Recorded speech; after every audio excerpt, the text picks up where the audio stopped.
The storyteller had heard countless ghost stories across America, but nothing unsettled him like what happened to Daniel Mercer, a 32-year-old software engineer from Phoenix. Daniel wasn't the type to believe in the paranormal. He believed in logic, clean hotel linens, and the safety of well-lit hallways. So when he booked room 609 at the Crestline Harbor Hotel in San Diego, he expected ocean air, soft pillows, and a quiet night's sleep. What he got instead was the reason that room is never rented anymore. Daniel checked in late, close to 11:45 p.m. The lobby was bright, the staff polite, nothing unusual except the clerk's hesitation when Daniel mentioned his room number. "You're in 609?" the clerk asked, voice tight. Daniel nodded, a forced smile. "If you need anything, call immediately."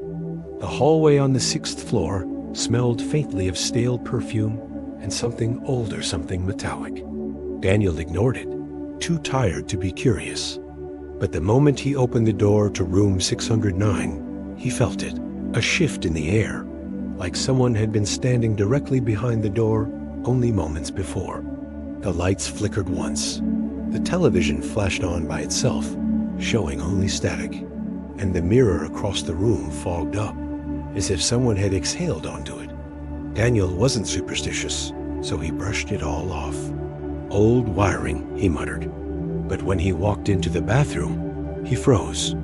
The bathtub faucet was running, slow, steady, as if someone had just climbed out of the tub. He shut it off, annoyed. Housekeeping needs to do better. But what Daniel didn't know was that housekeeping refused to enter room 609 after 5 p.m. because every evening the faucet turned on by itself, the same way it had on the night a woman drowned there in 1998. By 2 a.m., Daniel couldn't sleep. The room felt wrong, heavy, too quiet at times, yet filled with sounds that didn't belong to an empty room. A soft tapping at the window on the 6th floor, a chair shifting a few inches across the carpet, a closet door easing open by itself. Daniel's rational mind was losing ground, but exhaustion pushed him to lie down. If he could just sleep, morning would come, and he would switch hotels. But sleep didn't come.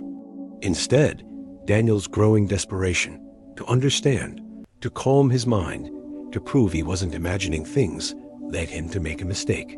He grabbed his phone and began recording the room. "I just want to see if anything is actually happening," he whispered. For 20 minutes, nothing moved. Then, at 2:23 a.m., the room temperature dropped so fast that Daniel's breath turned white. The closet door suddenly slammed shut. The mirror fogged over again. And from the bathroom, the bathtub faucet turned on full force, water roaring as if someone had fallen in. Daniel's phone began shaking in his hand. He forced himself to step toward the bathroom. The storyteller's voice lowers here, because this is the moment Daniel realized he was not alone. A woman's silhouette sat in the bathtub, head tilted back, hair soaked and hanging over the edge, her arms dangling lifelessly. Daniel stumbled backward, slamming into the wall. The woman slowly lifted her head. Her eyes were swollen, waterlogged, skin pale blue, lips cracked like she had drowned just moments earlier. And then she smiled, not kindly, not sorrowfully, but with the stiffness of someone whose face hadn't moved in years. The bathroom lights burst, plunging everything into darkness. Daniel ran for the door, but it wouldn't open. The lock clicked shut on its own. Something cold gripped the back of his shirt, pulling him, dragging him toward the bathroom tile. He screamed, clawing at the carpet, but the force was stronger than him, dragging him inch by inch. The drowned woman crawled out of the bathtub. Water poured off her in heavy sheets, soaking the floor. Her joints cracked loudly as she moved, head jerking at impossible angles. "Stay," she gurgled. "With me." Her hand reached out wet, icy, skeletal, and wrapped around Daniel's ankle. The hallway camera captured the final moment anyone saw him. Room 609's door suddenly flew open. A blast of cold water flooding into the hallway, and Daniel being yanked back inside by something invisible. The door slammed shut. He was never seen again. When hotel staff finally entered, the room was bone dry, except for the bathtub, which was filled to the brim and still warm.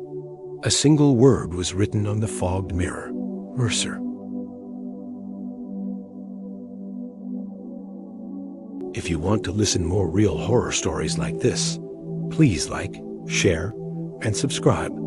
Your support inspires us to collect more real stories and bring them to you.